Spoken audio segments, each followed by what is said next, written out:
എന്നാണ്. ഈ ഹദീസ് ഉണ്ടായിട്ടും അവരെന്താ 20 എന്ന് പറഞ്ഞത്? അതിന് മൗലവിന്റെ മറുപടി 91ാമത്തെ കളവ് വിചിന്തനത്തിൽ എഴുതുന്നു, ഈ ഹദീസ് 4 മദ്ഹബിന്റെ പണ്ഡിതന്മാരും കാണാൻ സാധ്യതയില്ല. ഇവര് കണ്ട ഹദീസ് 4 മദ്ഹബിന്റെ പണ്ഡിതന്മാർ കാണാൻ സാധ്യതയില്ല. ആരാ ഈ ഹദീസ് രേഖപ്പെടുത്തിയത്? ഇമാം മാലിക് തങ്ങൾ തന്റെ മുഖത്തയിൽ. മാലിക് ഇമാമിന്റെ കിതാബിലുള്ള ഹദീസ് എങ്ങനെ മാലിക് ഇമാം കാണാതെ പോയത്? പറയണ്ടേ മറുപടി? വിചിന്തനത്തിൽ എഴുതി വെച്ചില്ലേ? നിങ്ങൾ നിഷേധിക്കാൻ കഴിയുമോ? പോകട്ടെ, ഷാഫി ഇമാം 10ാം വയസ്സിൽ മനപ്പാടമാക്കിയ ഗ്രന്ഥമല്ലേ മുവത്ത, അതെങ്ങനെ ഷാഫി ഇമാം കാണാതെ പോയത്? പറയണ്ടേ നിങ്ങള്? ഇല്ല. പ്രിയപ്പെട്ട സഹോദരന്മാരെ, അതാ ഞങ്ങൾ പറയുന്നത്, നിങ്ങൾക്ക് നിങ്ങളെ സംബന്ധിച്ചിടത്തോളം ഇല്ല. പിന്നെയോ നിങ്ങൾ ചിന്തിച്ചോ പ്രിയപ്പെട്ട സഹോദരന്മാരെ, അവ 93ാമത്തെ കളവ് ഞങ്ങളെ ഇമാമിങ്ങളുടെ പേരിൽ നിങ്ങൾ തറാവീഹിന്റെ വിഷയത്തിൽ എഴുതി വെച്ച കളവാ. ഇനി 94 ഞാൻ നേരെ കുനൂത്തിലേക്ക് വരുന്നു. അബ്ദുറഹ്മാൻ സലഫി പറഞ്ഞു, ഓരോ വിഷയത്തിലും ഒരുപാട് കുനൂത്ത് നമുക്കറിയാം. കുനൂത്തിൽ പ്രിയപ്പെട്ട സഹോദരന്മാരെ, കനത്ത റസൂലുള്ളാഹി സ്വല്ലല്ലാഹു അലൈഹി വസല്ലം ഹത്താ ഫാറഖ ദുനിയാ, ദുനിയാവിൽ നിന്ന് വിട പറയുന്നത് വരെ അള്ളാന്റെ റസൂൽ ഓതി കുനൂത്ത്. അതുകൊണ്ടാണ് ഇ കെ മൗലവിയും ടി കെ മൗലവിയും ഒക്കെ കുനൂത്ത് ഓതി. ഇതിനെക്കുറിച്ച് മൗലവിന്റെ പുതിയ മറുപടി എന്താണെന്നറിയോ? അന്ന് കുനൂത്ത് സുന്നത്താണ് എന്ന് മൗലവിമാർ തന്നെ എഴുതി വെച്ചു. അതിനെക്കുറിച്ച് അബ്ദുറഹ്മാൻ സലഫി ഇപ്പോൾ പറയുന്നു, ഞങ്ങൾ കുനൂത്ത് ഓതി അന്ന് മൗലവിമാർ എഴുതി വെച്ചിട്ടുണ്ട്, അത് ശരിയാണ്. പക്ഷേ അത് ഞങ്ങൾ എന്തുകൊണ്ട് സ്വീകരിച്ചില്ല? തെളിവില്ലാത്തത് കൊണ്ട്. മൗലവിമാരെന്നെ നേരത്തെ എഴുതി വെച്ചതാണ്. ഓല പുസ്തകത്തില് കുനൂത്ത് സുന്നത്താണ്, ഇത് അല്ലാഹുമ്മ ഹ്ദിനി തുടങ്ങിയ രൂപത്തിലാണ് ചെല്ലേണ്ടത്. ഇത് അവരെന്നെ എഴുതി വെച്ചതാ. ഇപ്പൊ അതിനെക്കുറിച്ച് എന്താ പറയുന്നത്? ശരിക്ക് ശ്രദ്ധിച്ചോ. ഇപ്പൊ പറയുന്നു 94ാമത്തെ കളവ് അന്ന് എഴുതി വെച്ചവർക്ക് തെളിവില്ലാത്തത് കൊണ്ടാണ് ഞങ്ങൾ സ്വീകരിക്കാതെ. 2 കാര്യങ്ങൾ മനസ്സിലാക്കണം. കുനൂത്തിൽ തെളിവില്ല എന്ന കളവ്, അതോടൊപ്പം തന്നെ അവരെ മൗലവിമാർ എഴുതി വെച്ചത് തന്നെ തെളിവിന് വിരുദ്ധമാണെന്ന് അവർ സമ്മതിക്കുകയും ചെയ്യുന്നു. രണ്ടും കൂടി ഒന്ന് ഇട്ടു. പിന്നെ അതിന്റെ വേറെ ഒന്നുകൂടി പറയാനുണ്ട്. ഇപ്പോ കുനൂത്ത് എന്ന് പറഞ്ഞാൽ മുജാഹിദിന് ദേഷ്യമുള്ള കാരണം എന്താ? കുനൂത്തിലുള്ള ആദ്യത്തെ ദുആ എന്താ? അല്ലാഹുമ്മ ഹ്ദിനി ഫീമൻ ഹദൈത. എന്താ അതിന്റെ അർത്ഥം? അല്ലാഹുവേ എന്നെ നന്നാക്കണേ, അല്ലാഹുവേ എന്നെ നന്നാക്കണേ എന്ന് സ്വാഭാവികമായും നിസ്കാരത്തിന് കുനൂത്തിൽ പറയാണല്ലോ. അപ്പോ അഥവാ നന്നായി പോവാലോ? അവ മൗലവിമാരോട് ഫീസ് പറഞ്ഞു കൊടുത്തു, വേണ്ടട്ടോ അവിടെ പോയിട്ട് എന്ത് ചെയ്യണ്ട, ഓതണ്ട എന്ന് പറഞ്ഞു കൊടുത്തു. 95ാമത്തെ കളവെന്താ കണ്ടോ? സുന്നികൾക്ക് നേരെ അതിശക്തമായ ഒരു ആരോപണം. അതെന്താണ്? സുന്നികൾ സ്ത്രീകളെ വിദ്യാഭ്യാസത്തിനെതിരായിരുന്നു എന്നാണ്. നിങ്ങൾ ചിന്തിച്ചോ? സ്ത്രീകളെ വിദ്യാഭ്യാസം പഠിപ്പിക്കുന്നതിന് സുന്നികളെതിരാണ് എന്ന് ഈ സമുദായത്തെ തെറ്റിദ്ധരിപ്പിക്കുന്നു. 95ാമത്തെ കളവായി ഞങ്ങൾ ഇത് രേഖപ്പെടുത്തുകയാണ്. പക്ഷേ ഞങ്ങൾ സ്ത്രീകളുടെ വിദ്യാഭ്യാസത്തിന് എതിരാണെന്ന് നിങ്ങൾ പറഞ്ഞല്ലോ. ഏതാണത്? ഞങ്ങളന്ന് രേഖപ്പെടുത്തിയത് അന്യപുരുഷന്മാർക്കിടയിൽ ഇടകലർന്നുകൊണ്ട് ഹറാമായ രൂപത്തിലുള്ള വിദ്യാഭ്യാസത്തെ ഞങ്ങൾ എതിർത്തിട്ടുണ്ട്. എന്നിട്ട് അതിന്റെ പേരിൽ 2 പ്രധാന കളവുകൾ നിങ്ങൾ നിലനിർത്തി. ഒന്ന്, ഇംഗ്ലീഷ് ഭാഷയ്ക്ക് ഞങ്ങൾ എതിരാണെന്ന് പറഞ്ഞു. സമുദായത്തെ പറ്റിച്ചതാണ്. 96ാമത്തെ കളവായി ഞങ്ങൾ ഇത് രേഖപ്പെടുത്തുന്നു. ഇംഗ്ലീഷ് ഭാഷക്കോ ഏതെങ്കിലും ഒരു ഭാഷക്കോ ഞങ്ങൾ എതിരല്ല, മറിച്ച് ബ്രിട്ടീഷുകാരോട് എതിർപ്പ് പ്രകടിപ്പിച്ചപ്പോൾ അവരുടെ ഭാഷയായ ഇംഗ്ലീഷിനെതിരെ ഞങ്ങൾ പറഞ്ഞു എന്നല്ലാതെ ഒരിക്കലും അത് എതിരാണെന്ന് പറയരുത്. അത് 96ാമത്തെ നിങ്ങളുടെ കളവാണ്. അത് പറയാതിരിക്കാൻ പറ്റില്ല. നിങ്ങൾ എപ്പോഴും പറയുന്ന സംഗതിയാണ്. അതുകൊണ്ടാണ് ഞാനത് രേഖപ്പെടുത്തിയത്. ഇല്ലെങ്കിൽ ടീച്ചറാവാൻ പാടില്ല എന്ന് പറഞ്ഞല്ലോ. അതിപ്പോ ഞങ്ങൾ പറഞ്ഞ ഭാഗം ഉണ്ടല്ലോ, നിങ്ങൾ ശ്രദ്ധിച്ചോ? ഞങ്ങൾ പറഞ്ഞ ഭാഗം നിങ്ങൾ തന്നെ ഇപ്പൊ പറയാൻ തുടങ്ങി. ഏത്? പെൺകുട്ടികൾക്ക് വിദ്യാഭ്യാസം, അതിനെ ഞങ്ങൾ അതിർത്തി വെച്ചു. എന്താ അതിർത്തി വെച്ചത്? അന്യപുരുഷന്മാർ കാണുന്ന രൂപത്തിൽ, അല്ലെങ്കിൽ ഇത് ഇസ്ലാമിന്റെ വേഷത്തെ ധിക്കരിക്കുന്ന രൂപത്തിൽ നമുക്ക് വേണ്ട. അപ്പൊ നിങ്ങളും പറയാൻ തുടങ്ങി, നമ്മുടെ കുട്ടികളെ സ്കൂൾ ടീച്ചർമാരാക്കരുത് പറയാൻ തുടങ്ങി. നിങ്ങള് അല്ലേ പറയിപ്പിച്ചു, അല്ലെങ്കിൽ ഞങ്ങൾ നിങ്ങളെ കൊണ്ട്.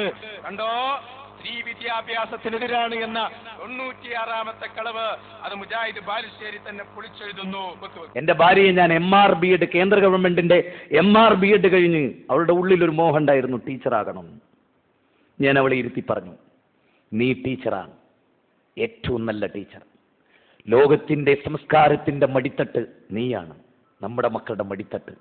നിന്നെ B.Ed ചെയ്യിപ്പിച്ചത് എന്റെ മക്കൾക്ക് B.Ed വരെ നീ പഠിപ്പിക്കാനാ. നീ ആയിരിക്കണം അവർക്ക് സംസ്കാരം പകരേണ്ടത്. ജീവിതം തകർന്നു പോകാൻ പാടില്ല. നേർക്ക് നേരെയുള്ള പച്ചയായ ജീവിതമാണ് മനുഷ്യന്റെ ജീവിതം. നമ്മുടെ കുട്ടികളെ സ്കൂൾ ടീച്ചർമാരാക്കരുത്, കമ്പ്യൂട്ടർ സെന്ററിൽ പഠിപ്പിക്കരുത്. എന്തിനാണ് ഇതൊക്കെ പറഞ്ഞുണ്ടാക്കുന്നറിയോ? നമ്മളെ സമുദായത്തിന്റെ മുഖ്യധാരയിൽ നിന്ന് മാറ്റാനുള്ള വളരെ ശക്തമായ ഗൂഢതന്ത്രം. അതാണ് പ്രിയപ്പെട്ട സഹോദരന്മാരെ ഇവിടെ നടന്നുകൊണ്ടിരിക്കുന്നത്. ഞാൻ പറയുന്നത്, ഈ സമുദായത്തിന്റെ മുൻനിരയിൽ അവരെ വിദ്യാഭ്യാസത്തിന്റെ കാര്യത്തിലും അതുപോലെ തന്നെ അവരുടെ എല്ലാ വിഷയത്തിലും ഈ സുന്നി പ്രസ്ഥാനത്തെ മുന്നോട്ട് കൊണ്ടുപോകാനുള്ള നമ്മുടെ നേതാക്കളുടെ കഠിനമായ ശ്രമം, അതിനെ തടയിടാനാണ് ഇത്തരം ദുരാരോപണങ്ങളുമായി മുജാഹിദുകൾ മുന്നോട്ട് വന്നത്. അതുകൊണ്ട് ഞാൻ ആവർത്തിക്കുന്നു, ഇംഗ്ലീഷ് ഭാഷയ്ക്ക് സുന്നികളെതിരാണെന്ന് പറഞ്ഞത് കളവാണ്. സ്ത്രീ വിദ്യാഭ്യാസം അനുവദിക്കപ്പെട്ട രൂപത്തിലെതിരാണെന്ന് പറഞ്ഞത് അതും ഞങ്ങൾ അംഗീകരിച്ചത്, ഞങ്ങൾ പറഞ്ഞത് അത് മാത്രമാണ്. അതുകൊണ്ട് സഹോദരന്മാരെ, നുണകളുടെ പട്ടിക അങ്ങനെ നീണ്ടുപോവുകയാണ്. ഇനി നിങ്ങൾ ചിന്തിച്ചോ, ഇനി പ്രധാനപ്പെട്ട വേറൊരു വിഷയമായി നമുക്ക് പറയാനുള്ളത്, ഈ സമൂഹത്തെ ഇവർ ഈ മുശ്രിക്കും കാഫിറും ഒക്കെ ആക്കി കൊല്ലം നിർബന്ധമാണെന്ന് ഫത്വ കൊടുത്തു. അങ്ങനെ എല്ലാ രൂപത്തിലും നമ്മുടെ സമുദായത്തിനെതിരെ വളരെ ശക്തമായി ഈ വിഭാഗം പോരാടിയപ്പോ നമ്മുടെ സമുദായം തന്നെ ഇവരെ വെറുക്കുകയാണ്. സമുദായത്തിൽ പൊതുവെ മുജാഹിദുകൾ എന്ന് പറഞ്ഞാൽ സമുദായത്തിന്റെ മുഖ്യധാരാ പ്രസ്ഥാനമായി, ശ്രദ്ധിച്ചോളൂ ഞാൻ പറയുന്നത്, ബ്രിട്ടീഷ് ചാരന്മാരായിട്ടാണ് മുജാഹിദുകൾ ഇവിടെ വന്നത്. നിങ്ങൾ ശരിക്കും ശ്രദ്ധിക്കണം. ബ്രിട്ടീഷുകാരന്റെ ചാരന്മാരായി ഇവിടെ ഇങ്ങോട്ട് ഇറക്കുമതി ചെയ്ത പ്രസ്ഥാനമാണ് മുജാഹിദ് പ്രസ്ഥാനം എന്ന് പറയുന്നത്. മഹാനായ നബി മുഹമ്മദുർ റസൂലുള്ളാഹി സല്ലല്ലാഹു അലൈഹി വസല്ലം തങ്ങള് നജ്ദിൽ വരുമെന്ന് പറഞ്ഞ ഇബ്നു അബ്ദുൽ വഹാബിന്റെ അനുയായികൾ, അവരാണ് സത്യത്തിൽ ഈ പ്രസ്ഥാനത്തിന് ഈ രൂപത്തിൽ ഇങ്ങോട്ട് കൊണ്ടുവന്നത്. ബ്രിട്ടീഷിന്റെ ചാരന്മാരായിട്ടാണ് ഇവിടെ വന്നത്. ഈ വസ്തുത നമ്മൾ പറഞ്ഞപ്പോ ഇവരിപ്പോൾ പറയുന്നു, പുതിയ ഇസ്ലാഹിൽ നമുക്ക് കാണാം, 98ാമത്തെ നുണയായി ഞാനത് രേഖപ്പെടുത്തുന്നു. എന്താണ് ഇതിലുള്ളത്? ബ്രിട്ടീഷിന്റെ ചാരന്മാര് അത് സുന്നികളാണ്. അതൊക്കെ ഞങ്ങള് ഇങ്ങനെ പറയുമ്പോ നിങ്ങൾ അതിൽ പെട്ടുപോയിട്ട് ഞങ്ങൾക്കെതിരെയുള്ള ആരോപണമായി ഉന്നയിക്കുകയാണ്. അതിൽ നിങ്ങൾക്ക് യാതൊരു ചാൻസും നിങ്ങൾ നൽകുന്നില്ല. അതിനെ അടിച്ചാക്ഷേപിക്കുകയാണ്. നിങ്ങൾ തന്നെയാണ് അതിന്റെ ചാരന്മാരായി ഈ രംഗത്ത് വന്നത് എന്ന് വളരെ പ്രധാനമായ ഈ കളവ് ഞങ്ങൾ ഊന്നിപ്പറയുന്നു. ബ്രിട്ടീഷിന്റെ പിന്നെ വേറൊന്നും കൂടി ഉണ്ട്, അത് 99ാമത്തെ കളവാണ്. അതേതാണെന്നറിയോ? നമ്മളെ സലാം സുല്ലമി അടുത്ത് എഴുതി, മടവൂരികൾക്കൊന്നു കൊടുക്കണല്ലോ. എന്താണത്? സുന്നത്ത് ജമാഅത്ത് സംശയം മറുപടിയും എന്ന പുസ്തകത്തിൽ സലാം സുല്ലമി പറയുന്നു, കേരളത്തിൽ മതം പഠിപ്പിച്ചത് സ്വഹാബത്താണ് എന്ന വാദം തെറ്റാകുന്നു. ലാസ്റ്റ് അവിടെത്തി. ഏത്? സ്വഹാബത്താണ് കേരളത്തിൽ ദീന് പഠിപ്പിച്ചത് എന്ന് ഇവിടെ ആർക്കാ അറിയാത്തത്? എല്ലാവർക്കും ഇവിടെ അറിയാം. പ്രിയപ്പെട്ട സഹോദരന്മാരെ, എല്ലാ മൗലവിമാരും എല്ലാവരും പണ്ട് സമ്മതിച്ചിരുന്നു. അവര് തന്നെ എഴുതിയിട്ടുണ്ട്, സ്വഹാബത്താണ് ഇവിടെ ദീൻ പഠിപ്പിച്ചത് എന്ന്. പക്ഷേ പ്രിയപ്പെട്ട സഹോദരന്മാരെ, നിങ്ങൾ നോക്ക്, നമുക്ക് കാണാം, മഹാനായ നബി സല്ലല്ലാഹു അലൈഹി വസല്ലം തങ്ങളുടെ കാലത്ത് സ്വഹാബത്ത് പഠിപ്പിച്ച ദീൻ അതിനെ അവർ നിഷേധിക്കുന്നു. അതുകൊണ്ട് സലാം സുല്ലമി മടവൂരികളുടെ പുതിയ പുസ്തകത്തിൽ എഴുതി, സ്വഹാബത്താണ് ദീൻ പഠിപ്പിച്ചത് എന്ന വാദം തെറ്റാണ്, സ്വഹാബത്തല്ല പഠിപ്പിച്ചത്. 99ാമത്തെ നുണയാണ്. നിങ്ങൾ എന്താ ഇനി നിഷേധിക്കാൻ ബാക്കി? എല്ലാം നിങ്ങൾ നിഷേധിച്ചു, ആദ്യവും അവസാനവും. ഒന്നുകൂടി പറയാ, 100ാമതായി ഞങ്ങൾ അടിവരയിടുന്നു, മഹാനായ നബി മുഹമ്മദ് റസൂലുള്ളാഹി സ്വല്ലല്ലാഹു അലൈഹി വസല്ലം തങ്ങളുടെ നൂറാണ് ഈ ലോകത്ത് ആദ്യമായി പഠിച്ചത് എന്ന് വളരെ ശക്തമായി ഈ ലോകത്ത് ഉലമാക്കൾ ഒന്നടങ്കം സമ്മതിച്ചതാണ്. നിങ്ങൾ പറഞ്ഞു ഹിമാലയൻ നുണയാണ് ആ വാദം. ഏത് വാദം? അള്ളാന്റെ റസൂലിന്റെ പ്രകാശമാണ് ലോകത്ത് ആദ്യമായി പഠിച്ചത് എന്ന് ആ വാദമുണ്ടല്ലോ, അത് തെറ്റാണെന്ന് ഞങ്ങൾ പറയുന്നു. 100ാമത്തെ വൻകളവാണത്. അല്ലാഹുവിന്റെ റസൂലിന്റെ നൂറ് പ്രകാശം തന്നെയാണ് ലോകത്ത് ആദ്യമായി പഠിച്ചത്. ഇത് പിന്നെ കായക്കൊടിയും അലവി സഖാഫിയുമായി നടന്ന ആ ഖണ്ഡനത്തിന്റെ ഭാഗം നിങ്ങൾ ചിന്തിക്കണം. 100ാമത്തെ കളവായി ഞങ്ങൾ പറയുന്നത് നിങ്ങളുടെ വാദമാണ്. ഏത് വാദം?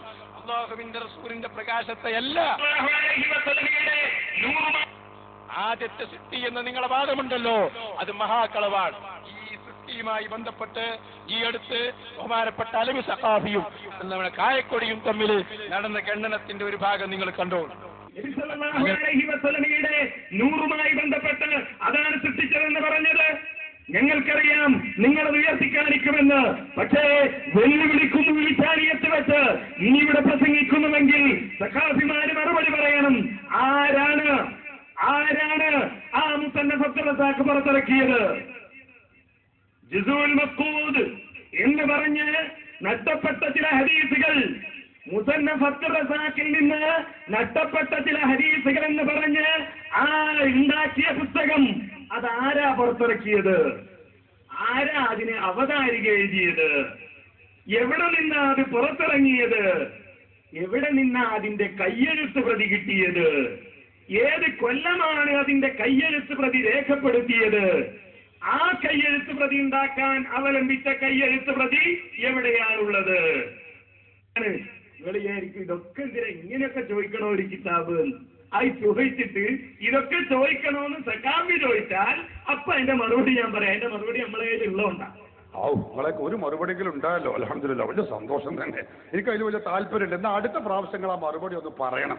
എനിക്ക് അത്രേ പറയേണ്ടതുള്ളൂ. വലിയ വായിൽ മൂപ്പരെ വെല്ലുവിളിയാണ് ഇപ്പൊ. ഓരോടത് കണ്ടുപിടിച്ചത്, ഓരോടത് പ്രസിദ്ധീകരിച്ചത്. എന്നാ ഞാൻ ഓരോന്നിനും മറുപടി പറയാം. വെക്ക് ഓരോ ചോദ്യം സഖാഫിമാര് മറുപടി പറയണം. ആരാണ് ആ മുസന്നഫ് അബ്ദുർ റസാഖ് പുറത്തിറക്കിയത്? മറുപടി പറയുന്നു, അദ്ദുക്തൂർ ഈസ ഇബ്നു അബ്ദുല്ലാഹി ഇബ്നു മുഹമ്മദ് ഇബ്നു മാനി അൽ ഹുമൈരി. അതായത് ദുബൈയിലെ ഔഖാഫിന്റെ ഇസ്ലാമിക് മതകാര്യ വകുപ്പിന്റെ മുൻ ഡയറക്ടറായിരുന്ന വിശ്രുത പണ്ഡിതനാണ്. അദ്ദുക്തൂർ ഈസ ഇബ്നു അബ്ദുല്ലാ എന്ന് പറയുന്ന മഹാപണ്ഡിതനാണ്. അദ്ദേഹമാണ് ഇത് പുറത്തിറക്കിയിട്ടുള്ളത്. ചോദ്യം വരട്ടെ, ഒന്നാം ചോദ്യത്തിന്റെ മറുപടി. ആരാ അതിനെ അവതാരിക എഴുതിയത്? കേട്ടോ, ഞാൻ പറഞ്ഞു തരാം. അവതാരിക എഴുതിയ ആള് ദുക്തൂർ അൽ മുഹദ്ദിസ് മഹ്മൂദ് സഈദ് മംദൂഹ് അൽ മിസ്രി അശ്ശാഫഈ. രണ്ടാം ചോദ്യത്തിന്റെ മറുപടി. ഈ ചോദിക്കുക, അടുത്ത ചോദ്യം ചോദിക്കേ. എവിടെ നിന്നാണ് അത് പുറത്തിറങ്ങിയത്? പുറത്തിറങ്ങിയാൽ ദുബൈയിൽ നിന്നാണ് ഇത് പുറത്തിറങ്ങിയിട്ടുള്ളത്. ചോദിക്ക. എവിടെ നിന്നാ അതിന്റെ കയ്യെഴുത്ത് പ്രതി കിട്ടിയത്? ഇന്ത്യയിൽ നിന്നാണ് അതിന്റെ കയ്യെഴുത്ത് പ്രതി കിട്ടിയത്. സയ്യിദ് മുഹമ്മദ് അമീൻ ബറക്കാത്തി അൽ ഖാദിരി എന്നിവരിൽ നിന്നാണ് അത് കിട്ടിയത്. പറയൂ. ഏത് കൊല്ലമാണ് അതിന്റെ കയ്യെഴുത്ത് പ്രതി രേഖപ്പെടുത്തിയത്? ഹിജ്റ 933 റമളാൻ 9 തിങ്കളാഴ്ച ദിവസമാണ് അതിന്റെ കയ്യെഴുത്ത് പ്രതി ആ കയ്യെഴുത്ത് പ്രതിയിൽ നിന്ന് വിരമിച്ചത്.